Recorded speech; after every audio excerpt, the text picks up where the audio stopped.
Oh, is it live now? Are Sure we live? it is. Are we sure? I don't know. I think we're live. That's what the screen says. The screen never lies, or so they tell me anyway. Mm-hmm. Something like that.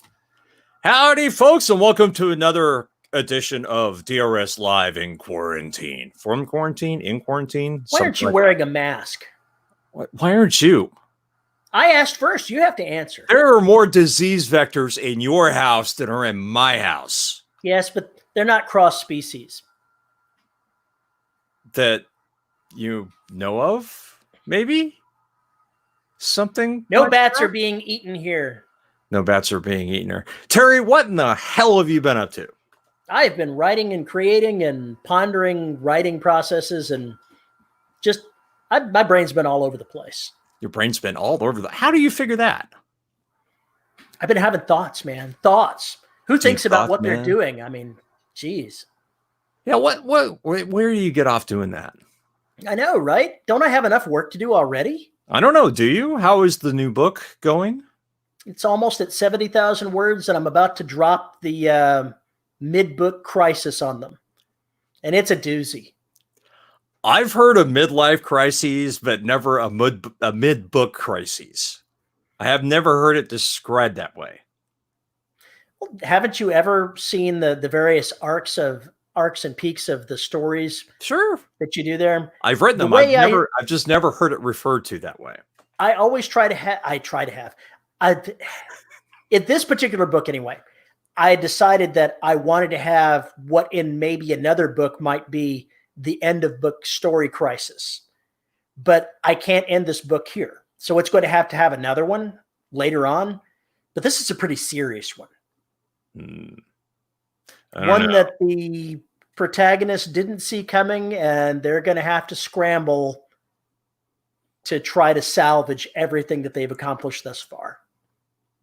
That sounds like that sounds like maybe a story. I could be wrong. It is. It excites me. I like writing that kind of story. Of course you do. I'm a bastard. What can I say? Right. Well, I've been working on Signal Decay and bouncing between that and something else, which still doesn't have a name. The nameless one. It is. And then, of course, I started another short story because I needed a big cleanse. I need to spend the entire day tomorrow doing nothing but writing because it's you need to exfoliate. Exfoliate your stories. To get everything out in one shot. Apart from that, I've been working on the software for the robot thing, and some stuff's happening there. So maybe in the next month, I'll have some news I can share. But apart from that, the usual, trying to get YouTube videos up, podcasts out. I'm late on everything again. So if you're waiting for stuff from me, I apologize. We'll get to it. I know DRS is running behind too. But we've been doing these live shows. You know where to get them. That's all I'm going to say. Apart from that, you know what I've been doing that I haven't done in a while? Really reading. Actually reading. Awesome. What are you reading? I'm reading a book called Fluency and I can't remember the author's name. Wells. Okay. Jennifer Wells. There you go. I think obviously if I have it, it's because you recommended it. It's an excellent book. So I'm reading that right now and I'm enjoying it. And the other thing I'm doing is I'm listening to The Three-Body Problem. I've heard of it, but I haven't read it. Holy shit. So the book is originally written in Chinese, and I guess the writer's brother translated it. And it's a pretty good translation. It's a different style, but it's not like alien or anything, and it doesn't feel awkward or too formal, but it does feel formal. But that works within the context of the main character, so I can't decide if it's on purpose because of the translation or that's just the way it translated. So give us a brief plot synopsis. What kind of story are we talking about here? What is the Three-Body Problem? Start consuming mushrooms before reading this book. Awkward. Okay, I'll tell you what kind of book it is. This is discussed. This is all I'm going to say. When I describe this, I think it'll cover it. Tell two anecdotes. They talk about the farmers. There's two different theoretical physics problems they talked about. There's something about, I can't remember what it's called, but it involves an archer. Okay. See, if you go to a target and you fire 10 arrows and you're a marksman, you can fire those 10 arrows 10 centimeters apart, right? No problem. So you got this line. Now, imagine 2D beings that live on that target, and they are tasked to find the distances. Oh, every 10 centimeters, whatever their unit is, we find one of these. But they only go 4 or 5 down. Before taking it as a given that there will always be one of these every 10 centimeters. Okay. Without exploring the rest of the tree to find out that it's not true. From their perspective, it is true because they only go so far. Here's the other one. This is the farmer's one. A turkey who's pretty smart sits there and starts counting days and starts counting times. And the turkey realizes that every day at 5:30, they get fed. So he keeps track of this. He keeps track of it and, scratches and everything else and does the counting. And after 364 days, he's ready to make his announcement that they can expect to be fed every day at dawn, whatever it is. That day, they don't get fed. That afternoon, the farmer comes and slaughters all of them. So, I'm not thinking things are going to end up so well in this book you're talking about. They are theoretical problems to make you consider that observation has limits, that supposed rules have limits because of perspective. And it is that kind of mind fuckery is basically very much at the base of this book. And I kind of got it after one of those anecdotes. I kind of got what was going on, but it is very intriguing. It also gives you a hell of a good idea very, very early on about the kinds of things that went on during the Cultural Revolution. And that was kind of eye-opening because I'm rather shocked that was able to get past Chinese censorship. But they're very good at that kind of thing. Regardless, it's like if you kind of portray those events as they happened without any kind of judgment, you can get away with it. Regardless, it was well done. The ramifications of that time seem to permeate through the rest of the stories. I'm really enjoying the hell out of it. Let me let Screamer in. She's starting to yell at me.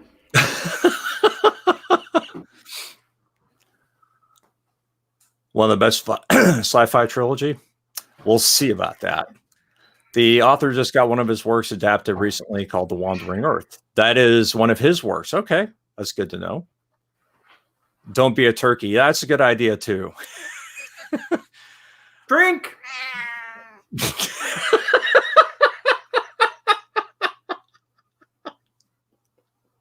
Somebody's going to call PETA. They're going to flip on the YouTube channel for 1 second. See that, and that's going to be our asses. Oh, that won't be it. No. Anyway, that the one thing that one thing I noticed, and we were talking a little bit about this in the pre-show, and you'll see where it connects. One thing I did notice is this character, we're getting all into his thoughts, we're getting out to his experiences, all these problems he's having in his head trying to put all this stuff together. And then it's like, oh, and by the way, he has a wife. And he goes home to his wife. There's no communication with the family. There are no instances thus far of him actually interacting with anybody who's not directly involved in the current problem. And at first, my brain had a really difficult time wrapping around this because it's like this person is 3D in these settings. And then the moment you plop them up, it's like they travel through this world that doesn't really exist, only to end up in the weirdness again. It's very odd. So that took a little bit to get used to, and it's fine. I know there are books that do that, and I normally don't care for them very much. But it's okay because I know this is different. It's still very mentally challenging to follow some of the things that are going on, and at the same time they seem so simplistic. I would be very nervous about reading something going on in like the three body problem, because as we proved last week, I have difficulty telling, Chinese and Japanese apart, because I'm just, so old white guy that I just wasn't paying enough attention. You're ignorant. Totally ignorant. That's the issue. Ignorant. After it was pointed out, I was like, oh, I guess that could be. I just made an assumption. Yeah. Yes. We shouldn't make we shouldn't make assumptions. And I was just enjoying the stories. I wasn't really paying attention to where they came from. But talking about reading, last night I started an audiobook from the Great Courses that I intend to read before bed, just because it's not fiction. I want to do something different to help unwind from the day. And if I get wrapped up in a story, then I want to keep doing it. Whereas the great fiction courses, they're 45 minutes per basically lecture. They're academic stuff, and it's on meditation. Okay. So something different. I thought it was going to be something on how to meditate while learning particle physics or something. I'm sure that that's a subject, but I'm not sure that's the subject for me.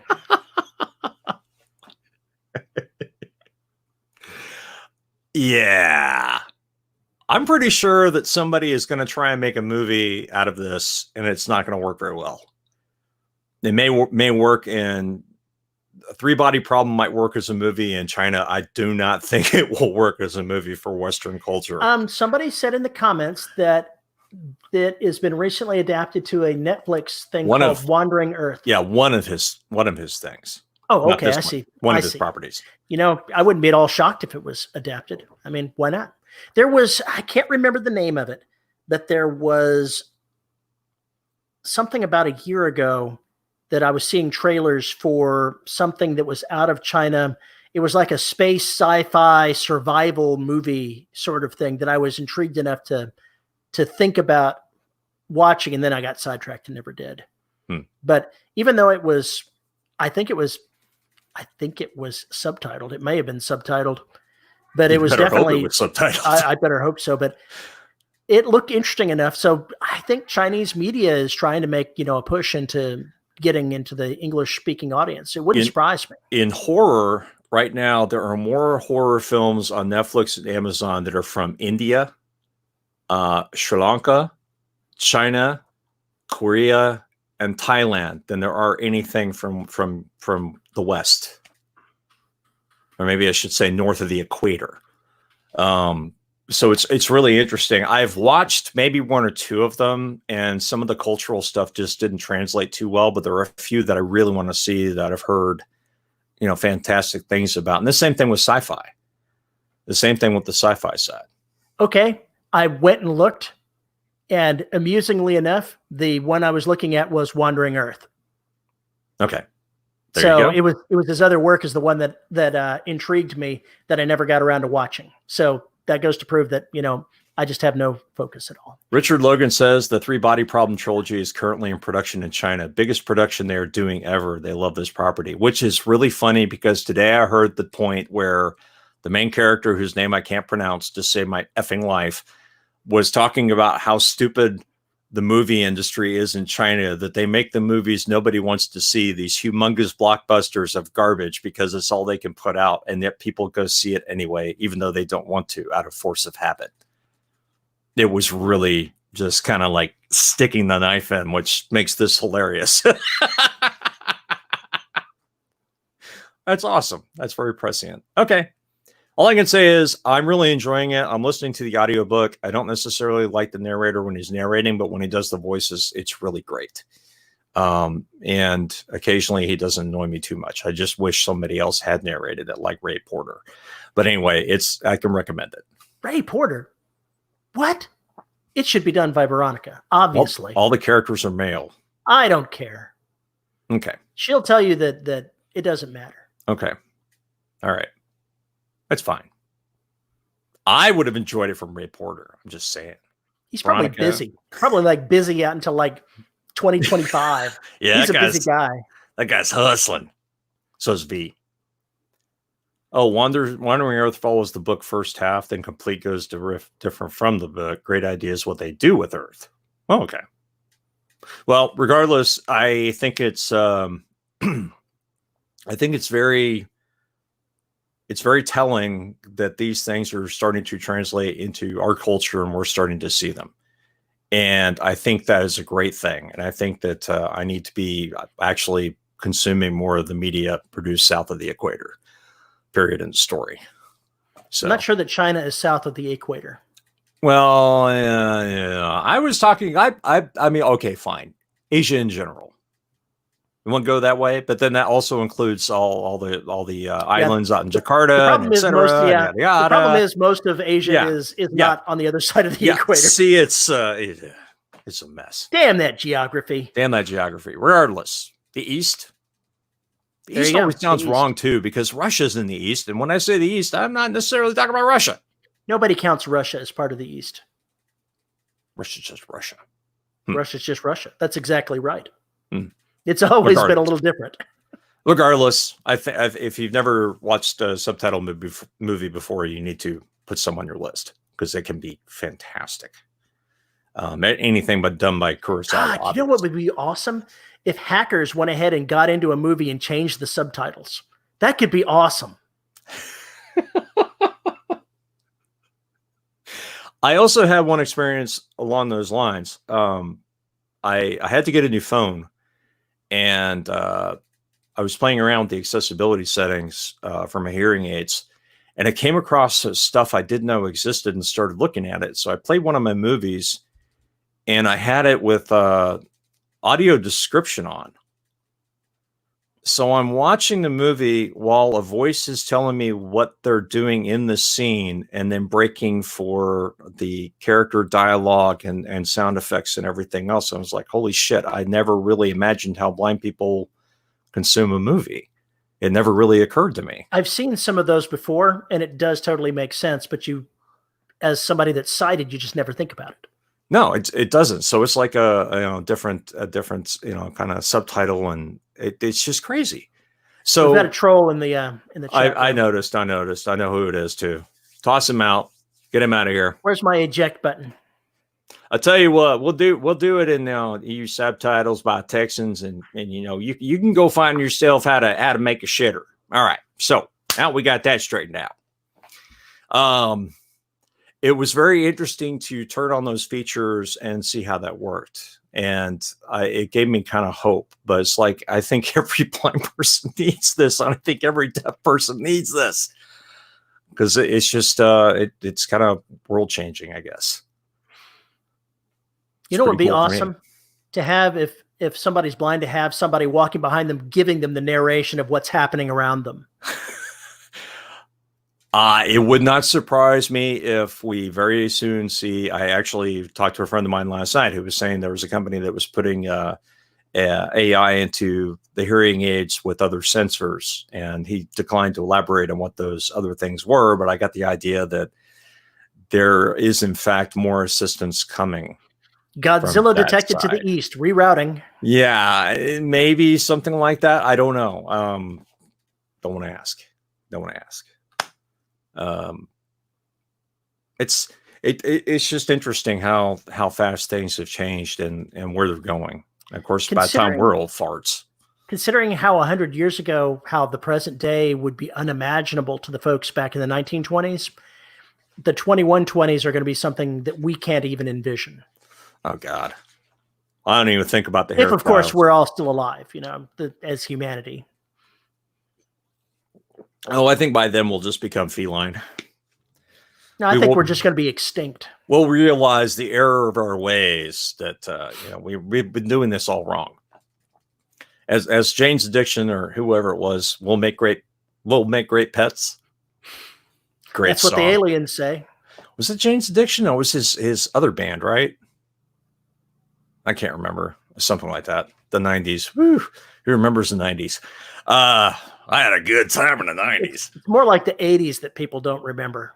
Definitely the 70s or what? I remember the 80s. That's my problem. 60s? Nobody remembers the 60s.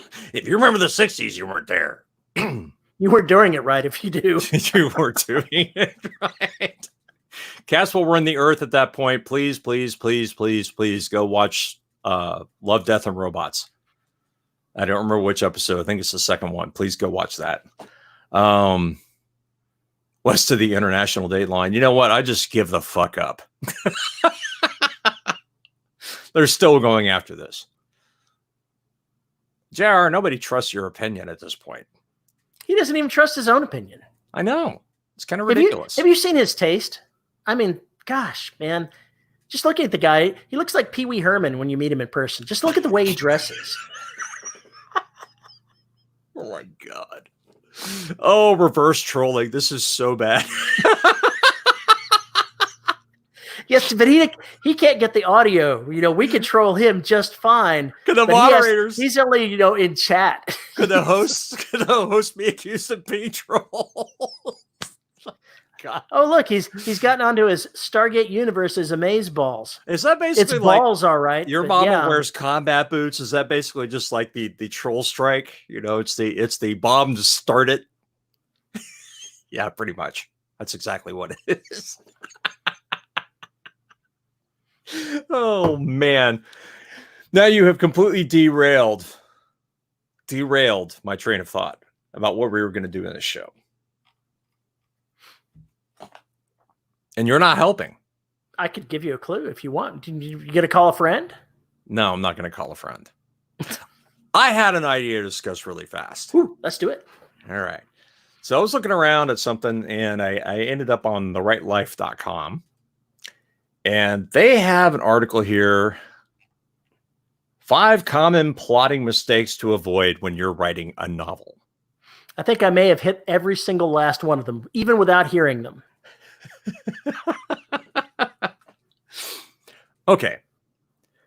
What is it when you go to, I don't know, any conference and somebody walks up to you and says, I have a great idea for a novel?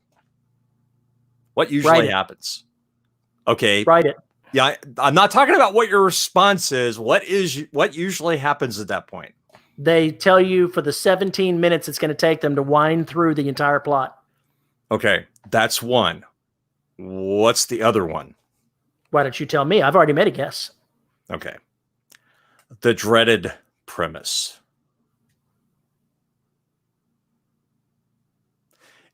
It's like they want to brainstorm with you. I've got this one scene. How do I make an entire book out of it? Right? All right. I'll see that. Okay. How many writers just have premises and actually no plot?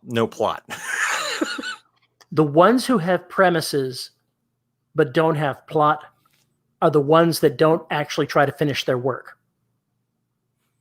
The ones that actually write something from start to end will kind of realize that they've got a premise problem, if that's the case.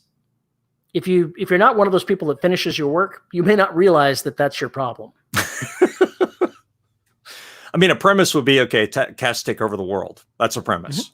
Sure. Now you've got to actually take it from the intellectual to the concrete. You've got to have the rubber actually hit the road. You've got to write that story.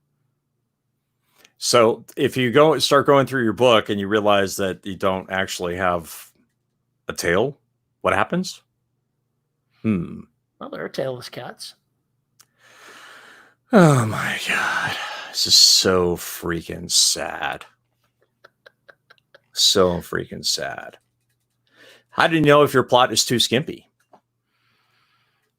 I don't. You don't? I just trust that. See, when I started writing my books, I was very concerned that what I was writing was too skimpy. Description, plot, everything. And then no one called me on it. So I figure I'm wrong. At this point in time, I've learned that my quality control as far as taste of what I think should be in there doesn't match everybody else's. And I need to trust their opinion rather than my own. Their answer is a series of scenes that describe how a character accomplished a task might technically be a plot, but it's rarely a good plot. Yeah. If you're not filtering it through the person doing it with all of their foibles, then if it's just a checklist of things to be done, then yeah, that's not great.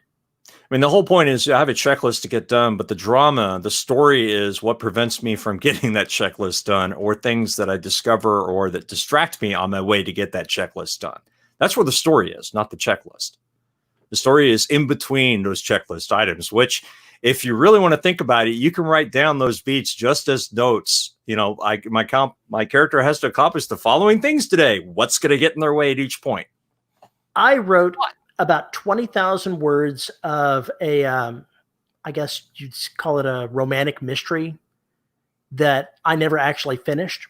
And one of the scenes that I wrote in that was where one of the protagonists was teaching the other protagonist how to use a gun.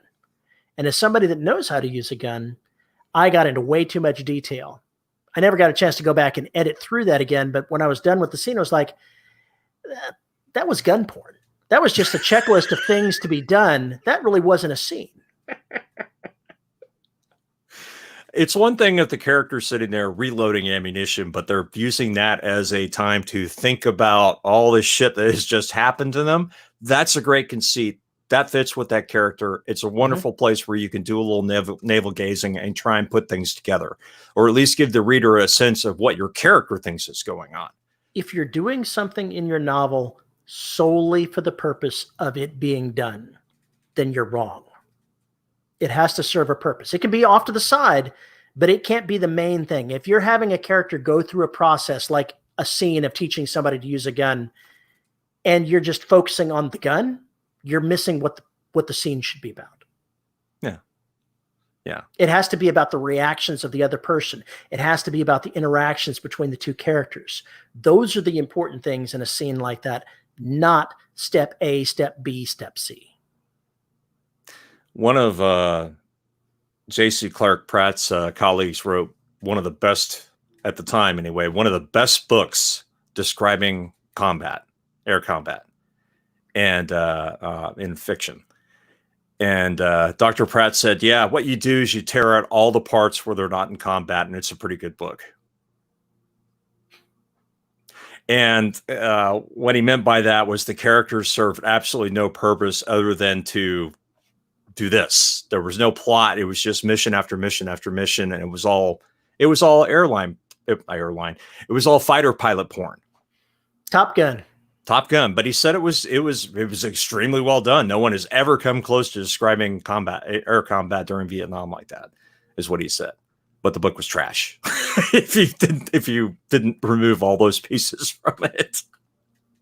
And I guess that also kind of gives you an idea of whether or not you've just got something there that just describes what's going on and has nothing to do with the characters. That doesn't get very fun. And by the way, if you've got a sidekick named Goose, things aren't going to end well for him. Yeah. Mm-hmm. So I was reading Fluency, and one of the characters said, so-and-so, don't be a red shirt. It was perfect. There's actually 4 books in that series that I'm aware of. I haven't read the 4th one yet. I need to do that. I've got it, but I haven't gotten around to it. Okay.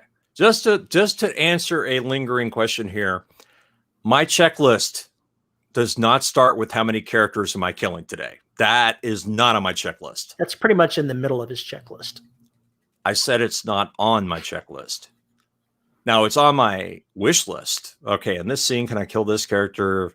Or I just decided I need to invent one to kill them. So that happens more organically than you think it does. Weirdly, I got called out yesterday, for killing somebody in the last audiobook. Really? Thomas Reed finally chanced across. Oh, I saw the mention of nothing surviving but his big toe. He was very upset about that. All that's left is a toe. I didn't even tag. Upset. He was happy upset. about it. He was upset. I've never seen that man so upset. It was funny. Oh God. He said that Veronica just emphasized his name. It's just grinding it in. Perfect. These are the ways, we treat our readers. Our loyal readers and patrons. This is the kind of disrespect they pay for. It's pretty much like the live audience abuse portion of our show, as somebody mentioned earlier. Right. Oh, here's another one. It's all in your protagonist's head. Of course it is. When I first saw that, I thought, okay, are we talking about trope here? You know, that everything's just happening inside the character's head. What they meant is that there's actually no external action going on. Yeah, I hate books that are just, introspection. If you're sitting there navel gazing, then that's not the story for me. It's not the same thing. It's not the same thing as fiction, in my mind. Something has to be going on. A lot of literary fiction seems to go down that route. You say that, but I don't think you're right. I know I say it, but I'm biased. I will give you Proust's. All of Proust's bullshit is nothing more than mental masturbation gone awry into words. It's 12,000 word, or excuse me, was it 1.2 million words of self-serving crap. He obviously didn't know what mental lotion was all about. Nobody needs to write 30 pages or 60 pages, whatever it was, about a fucking bush. Nobody needs to do this. No one. So yeah, things of remembrance past. Yeah, fuck that book. But books like The Plague, books like The Stranger, it's where all the things are going around. Kafka, that's all literature. It's all stuff that's going around. It's all stuff that is going to be there permanently because they are what they are. They are classical stories because of the time they covered and when they were made. All right. If you bastards would just give them a chance. Not a chance. I could almost kick every English teacher's ass for the actual syllabus they choose or don't choose. I think that may very well be part of the problem. Yeah, there's some better things. Anyway, okay. So it's like horror movies. Slasher fix. Blame them. Slasher flicks. Okay, I can get with that. All right. No reason to act. Does the character need a reason to do something? To make the character do something? Of course the character needs a reason to do something. Just otherwise you're going to wander through the mall looking at what's going on in J. Crew if that's what's going on in your brain, if you don't have something going on to make them want to do something.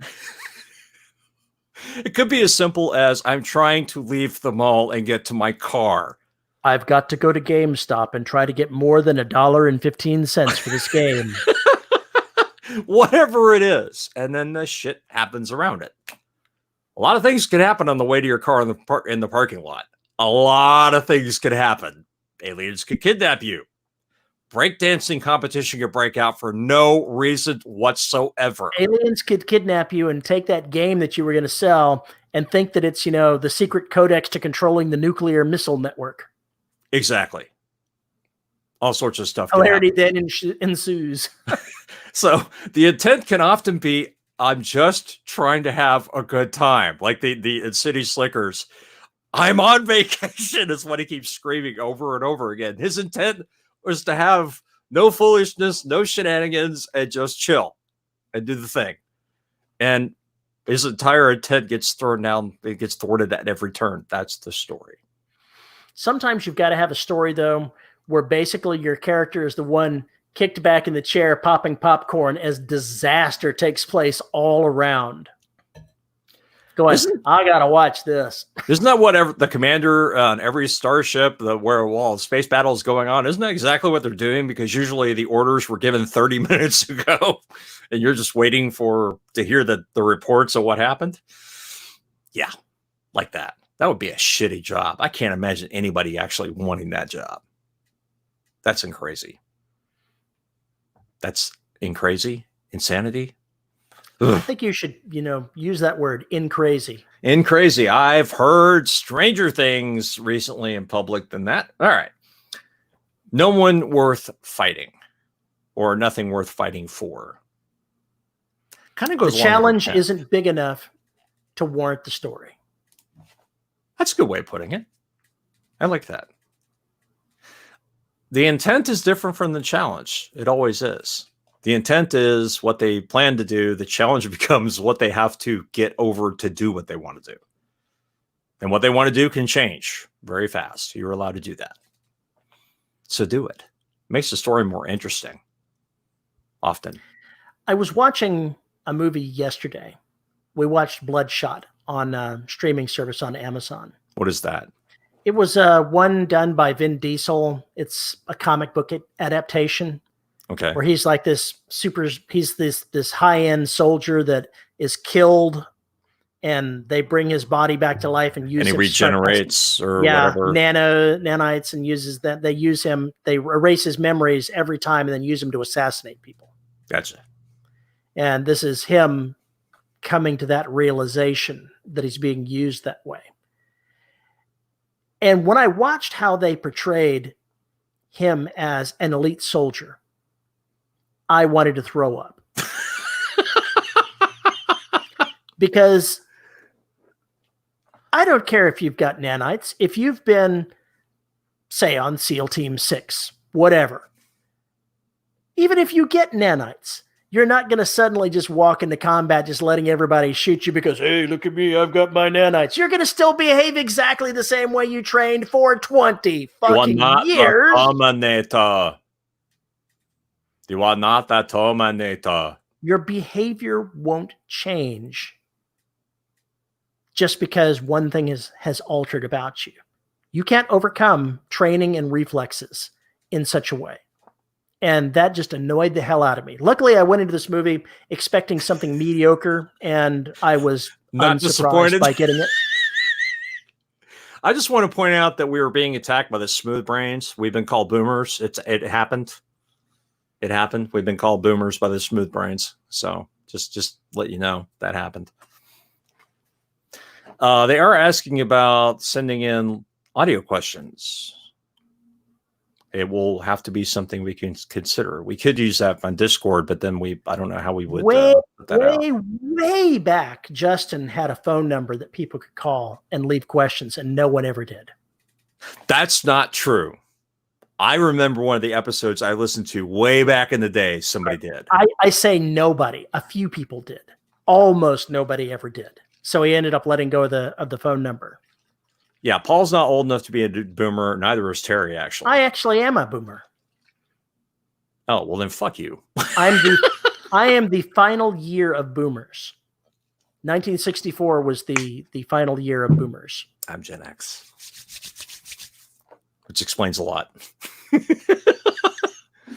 Explains a lot, especially about my haircut. Anyway, I thought that was an interesting little list they put together there.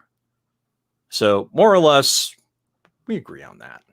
Yeah, I agree on all of those things. Since we needed to go back to J.R. Hanley's saying, damn millennials. He still thinks that millennials are 20 years old. That is not millennials anymore. No. That's your brain stuck on thinking those are millennials. Isn't that millennials are like in their mid-30s now. Yeah, there's the problem. There's the problem. Now, that's what I brought today for the show. What about you? What did you bring? I brought a realization that my self-editing that I'm doing as I'm writing these stories is actually refining the voice of the narrator. And through that, the voice of the character that's being narrated. I also didn't realize that my narration word choices actually were different between characters. If Kelsey is doing something, I use such close narration and third point of view that the narrator takes on the voice of Kelsey. And so the narration for Kelsey is different than the narration for 124 in my current novel. Different characters, vastly different background, and the narration style and word choice is completely different. And I had never thought about that before, and how character influenced narration. And so it was a revelation. So again, something you were doing without even thinking about it. Exactly. That's also style. That's also style. Well, like the three body problem, it's connected very, very much to him, but the narrative style doesn't change at all. It's static. It's really static, which is not a problem. It doesn't make the book bad. It's just different. Seem more static to me. But regardless, that I think we do that in different styles. There are people who are very standoffish, especially if they have a lot of characters going on at the same time. They may choose something much more neutral. There are other authors who switch completely depending on which character they're dealing with. The narrator will have a completely different cadence, a completely different style, and will use words that they won't necessarily use when with another character. That means the narrator is essentially whatever role they happen to be playing at that time. Perfectly fine. Nothing wrong with it. Because if you do it well, they don't even think about it. It's not jarring. They get into the move and they expect it. And they'll only notice when you don't do it. So I think it happens pretty fluidly. It may be something you want to take a look back at your work, a couple of months later and take a look at it and see, just for giggles, exactly how were you doing it at that time? You might be surprised. I might be. Then again, I probably won't, because I really hate looking at older work, because then I'm tempted to change it. I think that's one of the good things about actually listening to my older work rather than reading it. Because at least if it's an audio, I'm going to say, fuck that. I'm not re-recording that ever. It's stuck. It's frozen in fucking time. I'm not going to go fire up that program and try and match my voice to that particular era of time in my life. That is not going to happen. One of the other things that I discovered is that as I am writing, what the first draft comes out as being, especially since it's being dictated, it's very rough. It's not formed. It's very nebulous in a lot of ways. And each iteration of rewriting, or not just rewriting, editing, self-editing myself, it's basically refining those scenes and chapters as I go through them, drilling down to make them sound like the character that's doing it, and focusing everything in on the things that are important to that character. Also something that I really didn't think about. The two are probably related in some way. Probably, just maybe, perhaps. Let's see. Thoughts on balancing authenticity with the need to try appealing to a broader audience? Are we talking curse words? Are we talking vernacular? Are we talking style of Could be lifestyle choices even. Or lifestyle? What are we talking about? That would be the question. Mentors are called dykes. That obviously translates differently outside of fans of that school. DYKES, what's the problem? VMI is a military school. Yeah, I know. Senior mentor, if that's what they're called, that's what they're called. There's no telling how long that's been in case, because VMI is not a new school. It's been around for a while. I was looking at going to VMI way back in the day. Yes, I know that's going to shock some of you, but yes, I was in. You would have made a great general. A great general. No, I would not have made a good general. I would not have made a good anything in the military. I think you may have been my roommate at one time when I was in the military. I never was in the military. Yeah, but my roommate, shared some traits with you, bud. My body would not put up with it. I don't think there's a problem there, JR. What's he? I don't think there's a problem there. With calling them dykes? Dykes, yeah. You might run into a problem, because if you choose to use something, even if it's factually correct, even if it's appropriate for that school, you're going to run into a wider audience that is offended by it, especially if it seems to be a pejorative term. I guess here's a better question. How often do you have to talk about those mentors? Is it a single time, or is that integral to the story?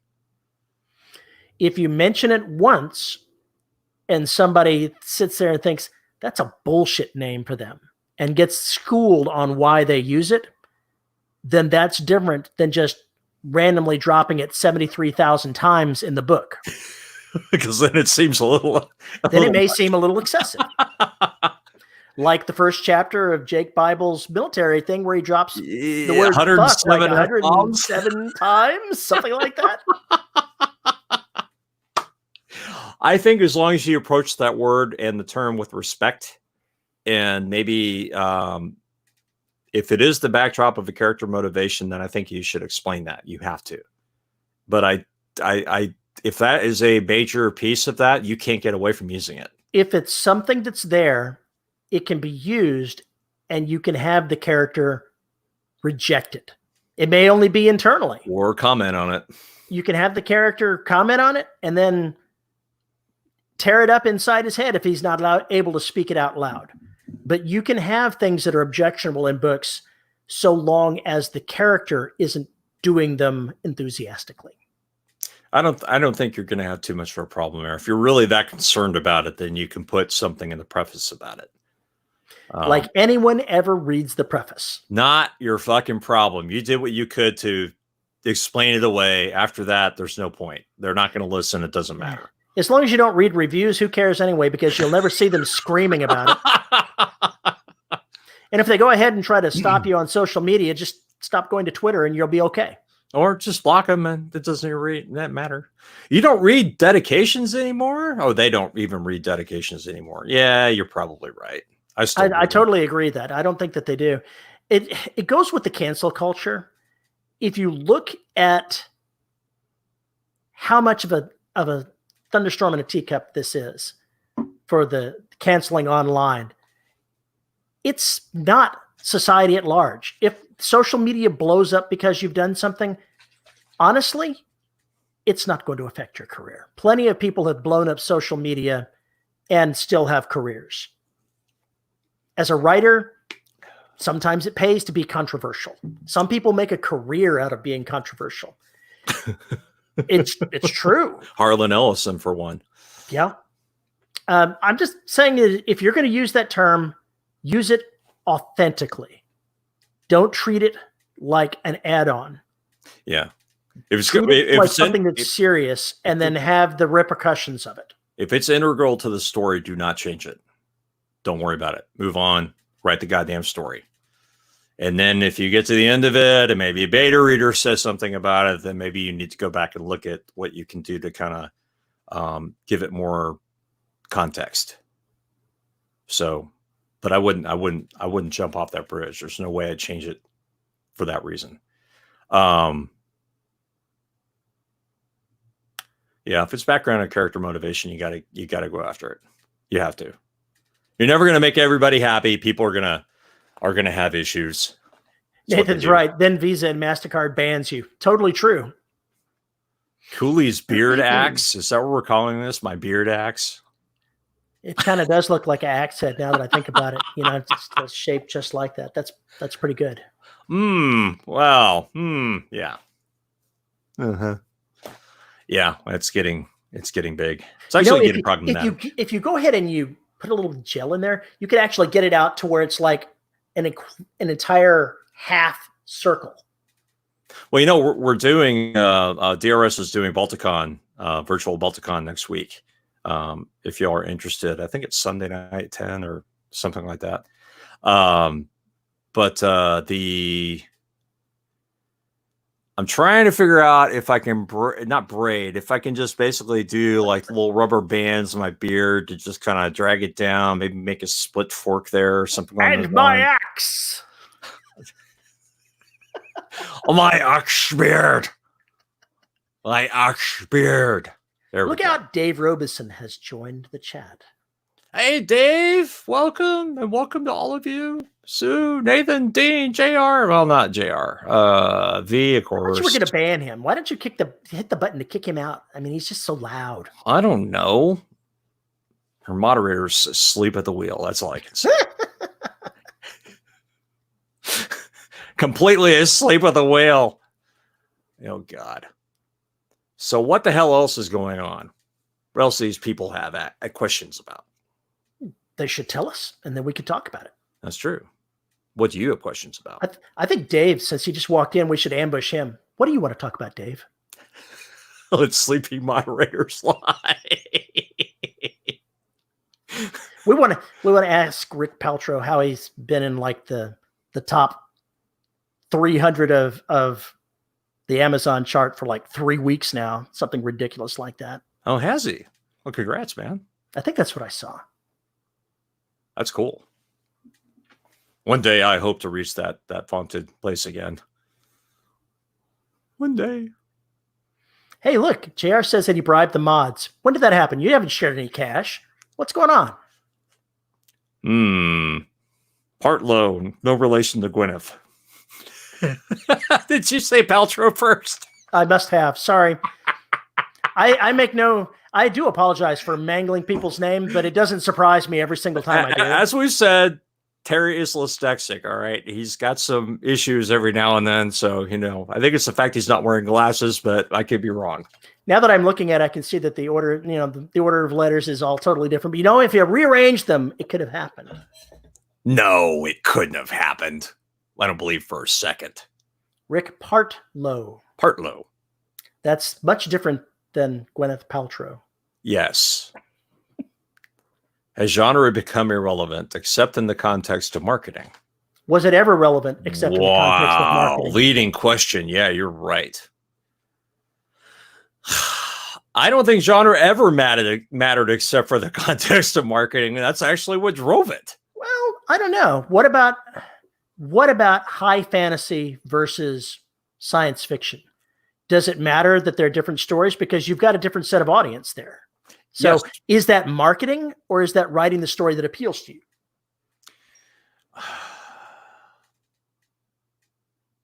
Way back in the day, and it depends because we drag so much in from one another. I know some hard sci-fi people that would think if you have light speed drives in your fiction, they won't read it. They consider it magic. It's magic because it doesn't exist. There's no way to explain it. It's just magic. Wormholes. However, I think it all depends on that. But I think by and large, genre is marketing because you have so many crosses between things these days. Sci-fi used to be the genre of I always thought of it as a genre of battles and aliens and shit like that. But it doesn't have to be. Way back in the day, genre at the highest level was a marker about setting. You had your fantasy novels, you had your science fiction space novels, you had your westerns, you had your horror movies or your horror stories. All of those things, the highest level of genre was a marker down about the setting. I'm not sure that that's true anymore, but it used to be.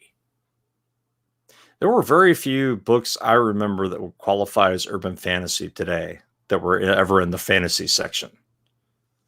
So it is kind of weird how it goes, but I do think that genre is just the marketing at this point. In many cases. I'm not going to say it as an absolute, but I think genre is more marketing than anything else. If you've got something that's mixed genre, you're probably best off marketing-wise picking the most prominent and trying to market toward that audience. Which is exactly what I will do next time. That is such a leading question. It is. Leading questions are good. With writers feeling more empowered to write their story and defines the genre, how do they market their story? I think there's the challenge. That is exactly the challenge. If you write something that's different than everything else, you lose your elevator pitch. You can't say, this is X plus Y, because it's not X plus Y. You can't have a shortcut into people knowing what the book is about. With marketing, if you've got, say, science fiction covers like I do, I stick a spaceship on it, and that's a marketing cue that this is science fiction. If I've got somebody there with glowing hands, it's either a superhero story or it's fantasy. You can have those little marketing tricks to where just a moment's glance and you know what you're looking at. It's a shortcut to get right straight to the target audience. And if you've got a mix match setup, like a lot of authors want to tell their particular story, then you lose the shortcuts. And that becomes a much more challenging slog to let people know what you've got and try to get them interested in it. And we're back to talking about Paul again. No, we're not. We used to be. No. When we talked about your marketing the last time, this was this conversation, I think. Yeah, sort of, kind of, maybe. Doesn't matter. It's water under the bridge. You can't do a fucking thing about it. Can you hear that noise? Yeah. There is somebody outside with a chainsaw going to town, either that or a weed eater. I'm not quite sure. It sounds like a chainsaw. which the city was out day before yesterday and cut down 2 of the neighbors' pine trees. Big, tall pine trees. They were out by the street. Nice. The whole ground, the concrete ground shook when one of them hit the road. Boom. Ooh, what's that? Oh, man. Marketing the story, as far as I've been able to tell, yes, you still have to have the cover stuff, and you need to choose. I think Terry's right. You do need to choose a primary. With Derelict, if I had to redo it again, I would focus on the alien contact thing. First contact. That's what it would all be about, is first contact, and then let it go from there. But there were so many. There are so many things I would change the way that the whole thing was done, that it's immaterial now. It's almost like looking at soft drinks. You've got Coke, you've got cherry Coke, you've got vanilla Coke, but it's still Coke. As long as you have the basic flavor, you can play off with sub flavors added to it, but you've got to have one ring to rule them all, so to speak. Yeah, pretty much. Interesting question. So will any of the big publishers survive the current situation, especially as the UK is now removing tax from ebooks? Yes, the VAT no longer exists as far as ebooks. Ooh. It was going to be wrapped up next year, but they accelerated that. So it was already coming. So this is good news, because now we get a little bit cheaper books over there. That means those of us that set our own prices, our books got cheaper. For the publishers, they'll probably end up pocketing the difference. They'll probably bump their prices and take advantage of that, because publishers aren't exactly long-term thinkers. It may also be because they have absolutely no choice given the current situation. It's hard to tell. But to the original question, will any of them survive? Some of them will. Some of them are going to go bankrupt. Some of them are going to be wound down. It's going to be a crapshoot. I know it's hard to believe, but I did try my best to prepare for this show. In fact, I went to Publishers Weekly today, and I looked at publishing news, interestingly enough. And what they were saying, or what they said, was the top 4, which is kind of scary when they say shit like that, because it isn't really the big 4 yet, is it? Has it already become the big 4 out of the big 5? It really scared me. How did I miss that? Anyway, they were saying that the first quarter or second quarter, I don't remember what the hell they were talking about, but numbers so far are spectacular. But everybody's warning everybody else, next time we report, it ain't going to look like that at all. So it's like they're still seeing the lag from before, or maybe during the first month or 3 weeks of the pandemic. The problem with big publishers is what they make their money on, what they consider their premier item, are the hardbacks. And with all of the major bookstores closed, and by all of the major bookstores, I of course mean Barnes and Noble, closed, they don't have that outlet to sell them. They're selling hardbacks, yes, but it's via Amazon, other online things. And that's going to really hurt them, particularly if in the future, people's reading habits change. If now 2 or 3 months into the quarantine, people have said, oh, this ebook thing is pretty cool. And look at those indie authors, those books. I can buy 3 of those books for the price of one of the ebooks that the major publisher says, and they're almost as good. I'll rock with that. Right. How are they going to change things that are going to affect the big publishers? Probably not for the better. I am really at this point afraid to try and prognosticate anything, because every time I do it ends up being wrong or taking. Oh, don't slow down. Go ahead and just plant your flag. Even if you're wrong, just run with it. I honestly do not know whether or not they're going to survive in their present form. But I think you could also say that about a lot of the TV networks and all the other stuff that's going on. There's a lot of investment that just went down the drain. The world of 5 years from now is going to be significantly different than the world of 2019. Yeah, and I think it's going to take a while for us to realize just how much financial pressure has really been applied to all aspects of the economy. So trying to ask me what's going to happen within the next 2 months is impossible. Prognostication is fun, though. Not this particular kind. I do think, however, based on what I looked at, that if you were writing your pandemic story and planning to get it published by anybody out there, they're telling you to go fuck yourself because they have so many now. Editors are saying, no, man, no more. We have enough. We have more than enough. See, now if you were indie, you could already be publishing your end of the world pandemic thriller. Right, but you know how this works. That goes to what the question there that they were just putting out, that are any of the big name authors going to make the, I think that some of them are going to make the jump to indie. I think that a lot of the books that were scheduled for right now have been pushed back to the fall or next year. Or next year, yes. And that's going to make people start thinking, should I be doing this, myself? A lot of the mid-listers are going to get really hurt by this particular set of things. That's what happens. And even the big names are going to see a lot of damage to their current works that are coming out as far as money.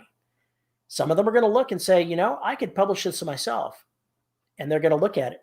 And that's going to accelerate that particular trend as well. I think the other thing to look at it will be, how old are they? How established are they? There's a company, I think it's called Open Road, that works with authors to bring their backlist titles and publish them for them. So there exists a way that traditionally published authors know they can bring works out to the public.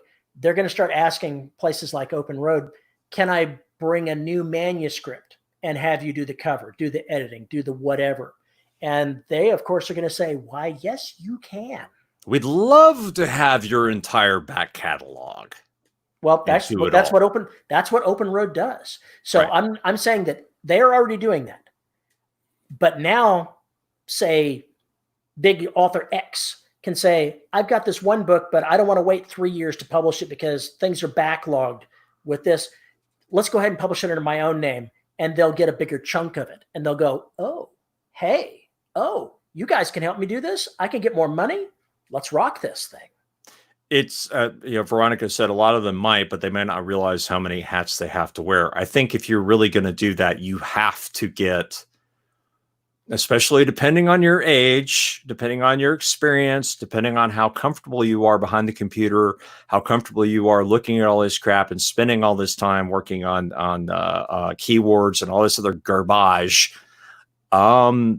You might want to hire that out to somebody or get a couple of people who are your team that do that for you. It's essentially you're starting your own publishing company. Well, there's another way of looking at that. You could find some author may go ahead and have somebody that knows about doing all this thing. Say, hey, I'm big Trud Pubs guy this, but I know you publish indie. How about, helping me out here? I'll slide you some money. You help me get a cover. You help me do this other thing. You help me through the process. And you're going to find people are willing to fill the roles that pop up that'll pay them money.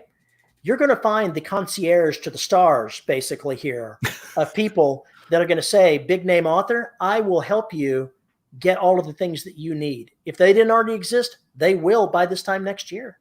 Oh, yeah. Well, no, they exist. They definitely exist. I think if you think about a lot of the micro publishers, that's what they are. That's exactly what they're doing. They're basically just taking the all those other things out of your hands. And if they're on the up and up, then they're helping you put out a good product and you're making the lion's share of the profit, or at least enough to make it worthwhile to not have to deal with all the other crap. That's all on you. But that's still indie publishing because you're dealing with folks that are doing it indie style. It just kind of depends. But I think at that point, if you have that kind of back catalog, then you should definitely start figuring out how to leverage it in a big, big way. Pandemic Post-Apoc has a competitive score of 65. I don't even know what that means. We're back to scoring particular search terms again, just like we did last time. Okay.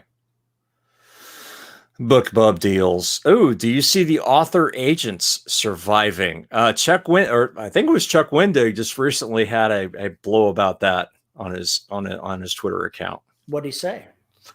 I don't want to put words in his mouth, but I believe the discussion had something along the lines of agents are fucked. considering how honestly little role they fill in what's going on, and that may be dismissive of agents, but maybe it's time. An agent should have a fiduciary responsibility, and they do in other industries. In movies, if you have an agent, they have a fiduciary responsibility to you. They represent you. In traditional publishing, agents are the tools of the publishers. They do not have your best interest at heart. And since they insist on having all the money come through them first, they develop sticky fingers, and trying to get the information from them is hard. So they really should go out of business. I won't cry one little tear to see them go either. I have no opinion. I think the agency model is pretty fucked at this point. I think the good agents at this point should go form their own publishing companies. Who would those good agents be? I know they're there. I don't know who they are. I know they're there. I know they're in existence. I think if they're really involved and really concerned and really interested in seeing their clientele's work get out there and everything else, at this point, it would make more sense for them to hire the people that they already have to do what they're already doing, which is editing manuscripts, which is finding manuscripts, finding new talent, and getting them published. There's still money to be made there. There's still ways to do it right. But I think that's what needs to happen is we're going to have to bust up this fucking redonkulous monopoly that's been there for the last 30 years and detonate it completely. Are we talking traditional publishing? Because their particular cement block has been there for longer than 30 years. Well, that's when the media monopoly really went crazy, though. We've seen the imprints get created out of gobbled up publishing companies. It's been going on for the last 30 years. It's just really accelerated the last 20. But Summer says that Janet Reed is a good one, and that Nathan,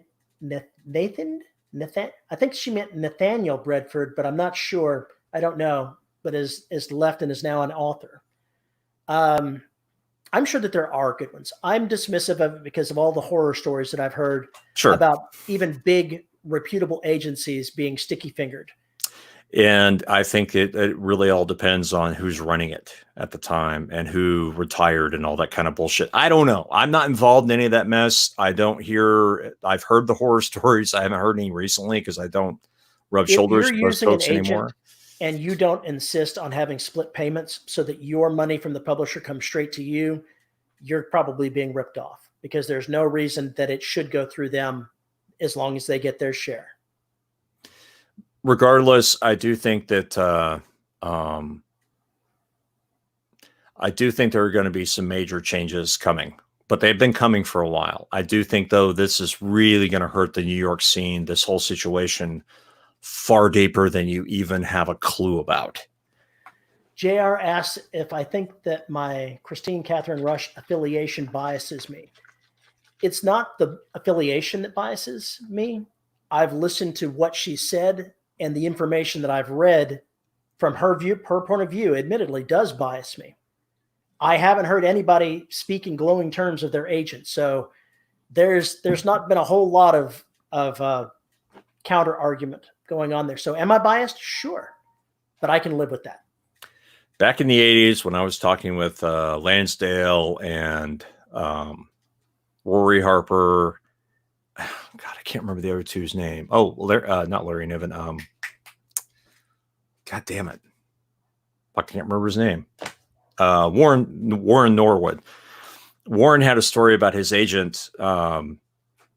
They're apparently very, very good friends. And when his agent died, he just really cried his eyes out because his agent, every once in a while, after they were talking about what he'd written and what he had ready, would send him an entire fold of stamps.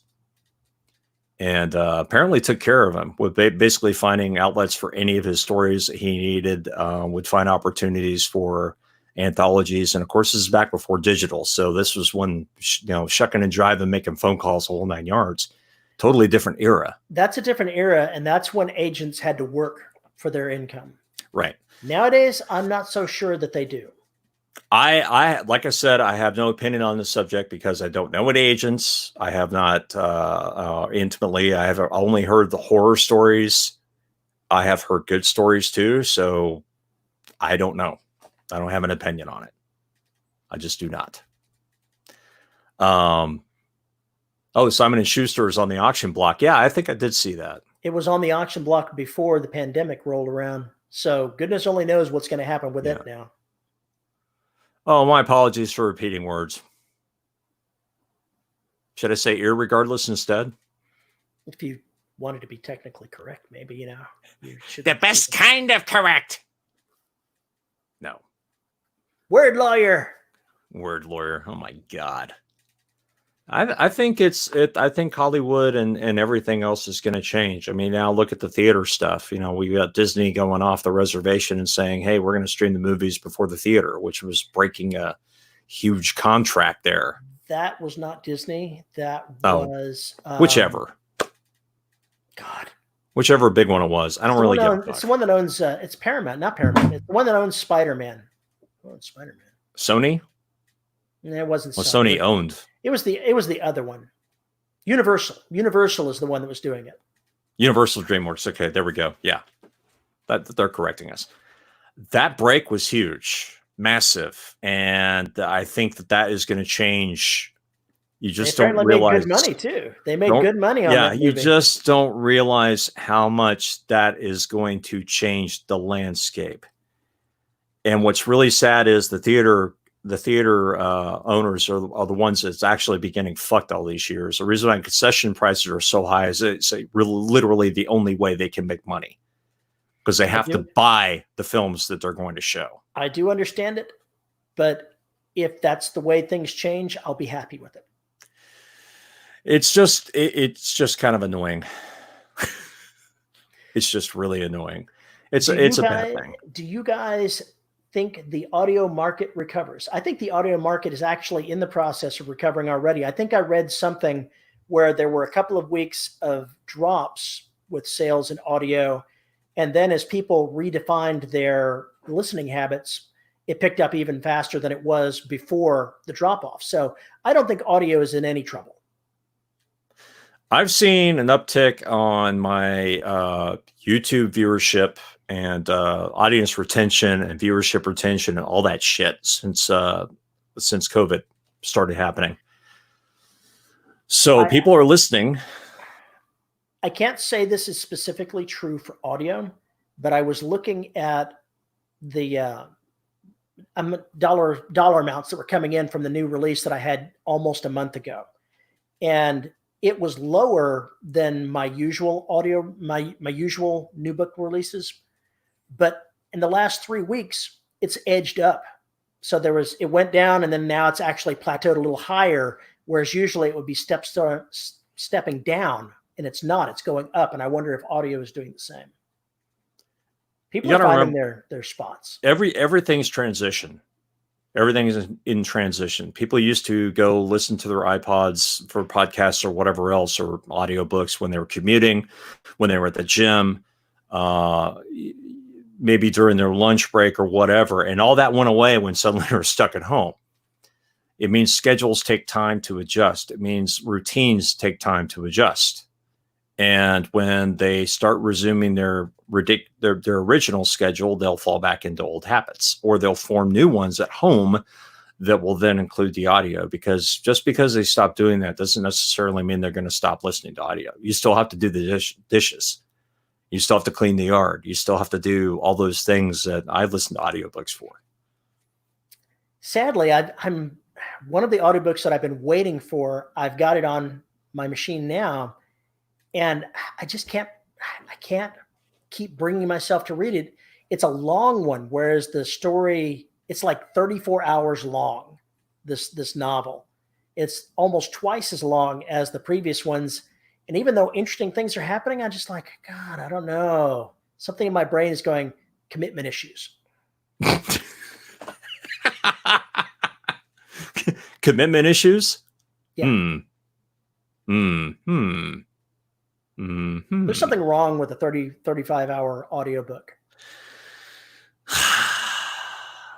Yeah, I can see that.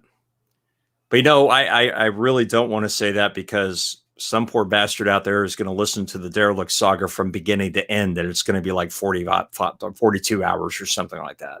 So I really can't hark on it too much. There's a badge apparently that you can get in Audible if you listen to a book that's more than 78 hours.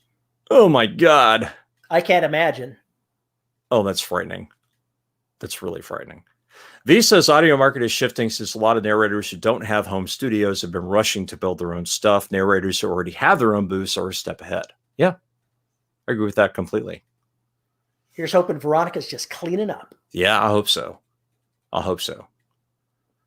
It will be fun to watch what the trends are a few months from now as far as indie audio narration or indie audiobooks coming out with the frequency. It'll be interesting to watch that and the number of indies, period. I don't know. That last one that came out, 2 months to get that sucker out. I don't want to think about frequency. We hates Audible. We hates Audible. We hates Audible. Who said that? I did. Oh. I hates Audible for so Audible. Many freaking reasons. I have so many books with them. I've literally have listened to other books from people that I've gotten that didn't use them, and they are such a pain in the ass to try to listen to. Leanne Burwell says she did 20 hours of Derelict 2 and 3 one weekend. Bastard. Oh my God. What'd you say? I was reading that and I missed what you said. What did you say that was so funny? So listen to Derelict 2 and 3 all in one weekend and then called me a bastard.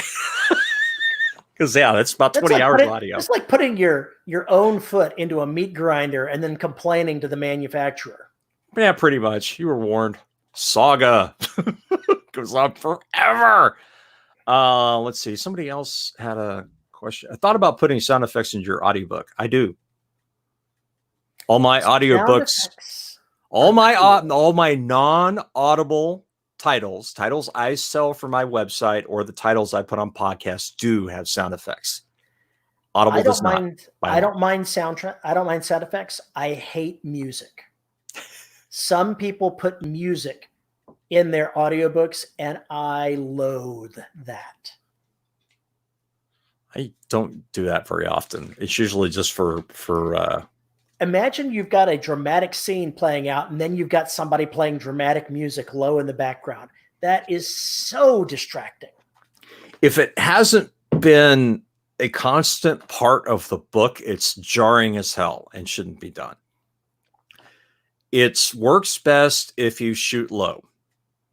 Try and make there to be a reason for it. One of the reasons Derelict has 3 different freaking sound effects for radio, block, and let's see, radio, block, and there's one of the AI voices that's used.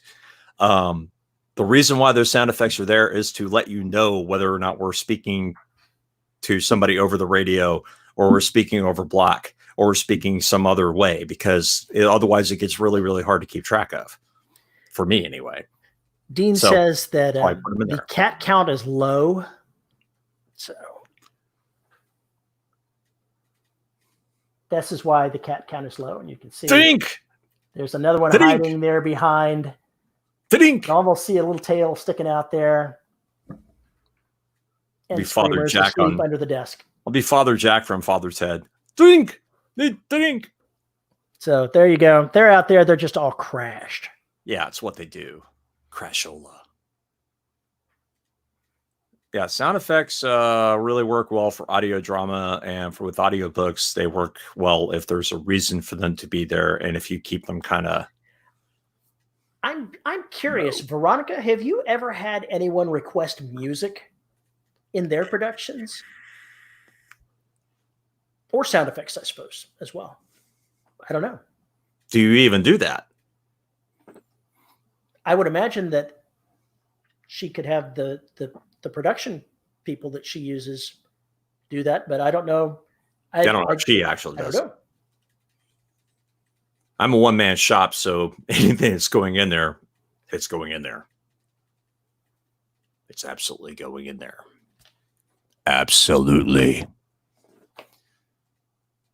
Do you see a reemergence of audio dramas like the old radio programs pre-TV? Red Panda.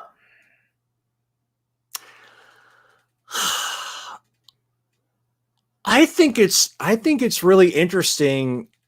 I think it's a really interesting concept. When we had Yuta on, he was talking about the fact that the most popular format in APAC was the publishing a section of a story a week, right? Breaking your novel up into installments, the way old radio drama used to be, the way podcasts are, the way folks like I do it, serialized podcast.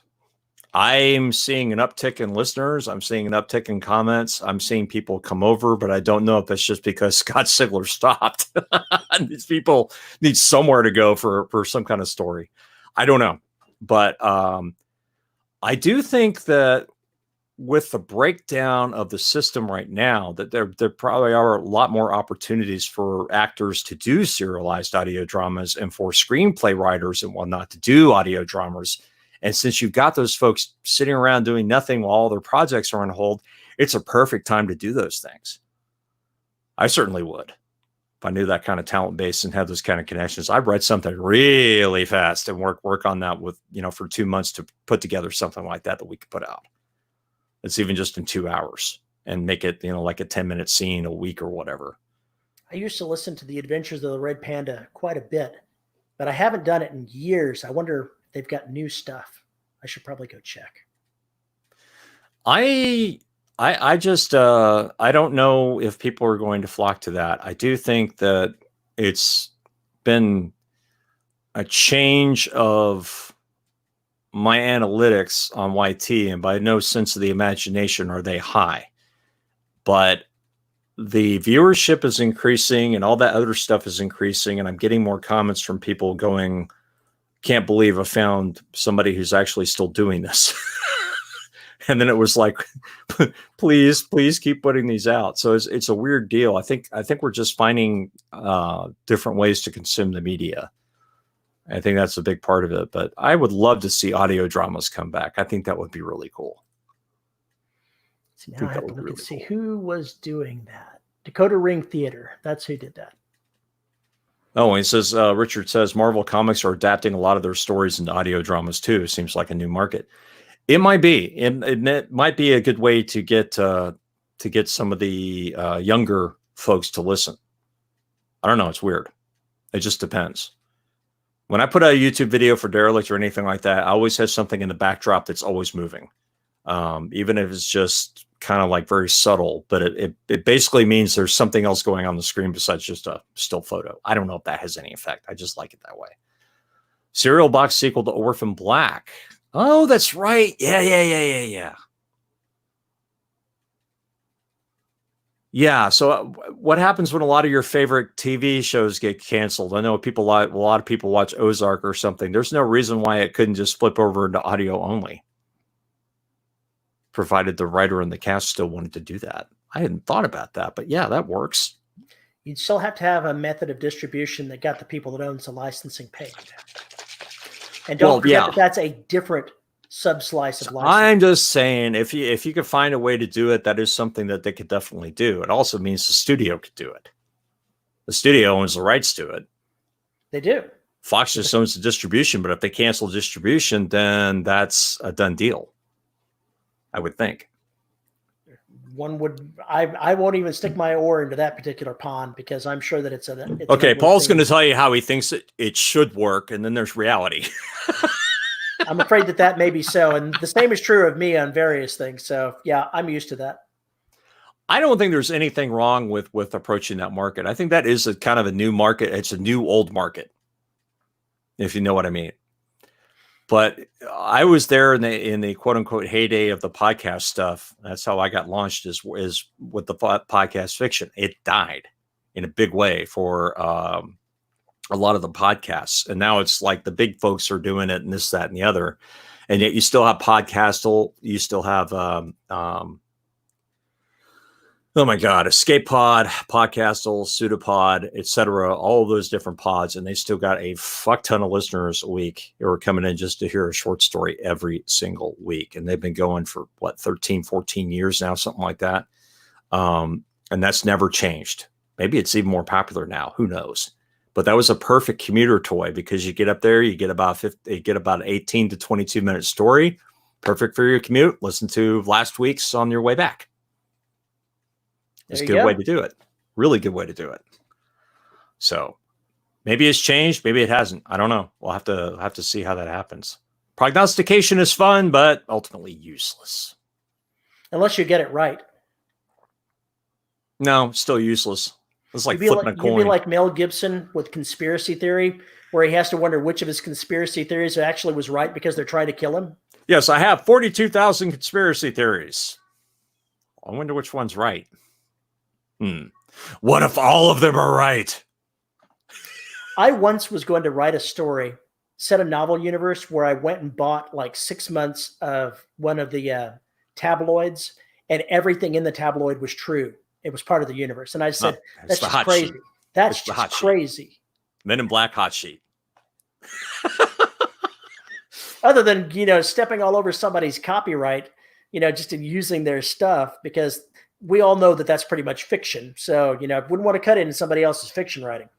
No, man, it's complete and totally true. Just ask the people that buy it. Yeah.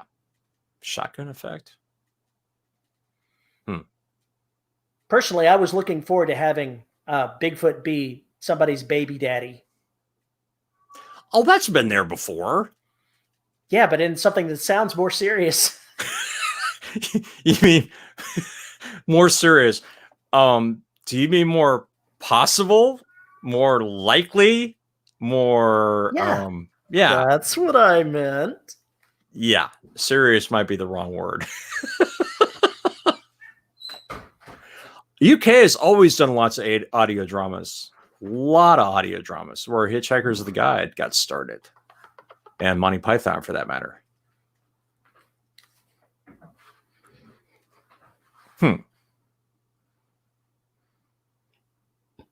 Have y'all, as I'm sure many of you are looking at streaming on Amazon and Netflix, have y'all finally like run through everything and now you're like desperately trying to find the little gems that are left? Go watch Extraction. Extraction? Has Chris Hemsworth as a military contractor that rescues hostages. Ah, that guy. And unlike, watching Vin Diesel try to do that, Chris Hemsworth actually looks like an elite military contractor. Well, he just looks wrong without long hair. I mean, that's the problem. Yes, but he kills 183 people while escaping the city. Somebody counted. So we're talking Schwarzenegger 80s style violence, like from Commando. Didn't he kill like 97 people or 102 people in that movie? It had the highest body count ever in a movie until the Charlie Sheen second movie in that Lampoon series came out, where they killed on purpose 200. They annihilated 200 different targets, something like that. I have no idea about that, but a lot of people got shot. A lot of people got shot. Now, what I thought was really interesting about Extraction, though, was it's mainly set in India and Bangladesh. And the main actor that's the antagonist in this is a big name Indian actor. And he's pretty fucking awesome. Well, that's cool. I was most impressed. Yeah. Again, this goes back to what I was saying earlier, watching more movies from those areas. Yes, Hot Shots Part 2. Yeah. Team America, baby. No, this predates Team America by a ways. Yeah, Hot Shots Part 2. Yeah. The whole Rambo ripoff. First one was Top Gun ripoff. The second one was the Rambo ripoff. Wasn't there didn't Stallone do another Rambo movie in the last couple of years? Yeah. Yeah. You could watch that if you're desperate. No. Fuck that shit. No. Be like Walking Tall, just not as believable. I watched The Lighthouse on Amazon, and I'm still not sure what I think about it. I would say it is definitely a horror story. It was very uncomfortable in places. It is very compelling. Willem Dafoe is a serious dick.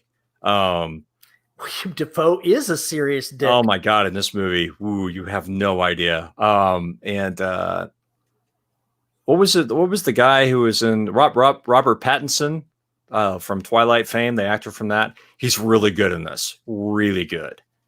It's difficult to describe it, but it's essentially two folks going completely fucking insane on a lighthouse in sometime in the 1800s. At least I think it's 1800s. It doesn't matter. He said he's not exercising in his house for the new Batman role. He's just not going to do it. Really? That's what he said. Oh, who did? Patterson. Huh. I didn't even know he was going to be playing Batman. Yes, he's been cast as that. He's the sparkly Batman. Oh my God. Anyway.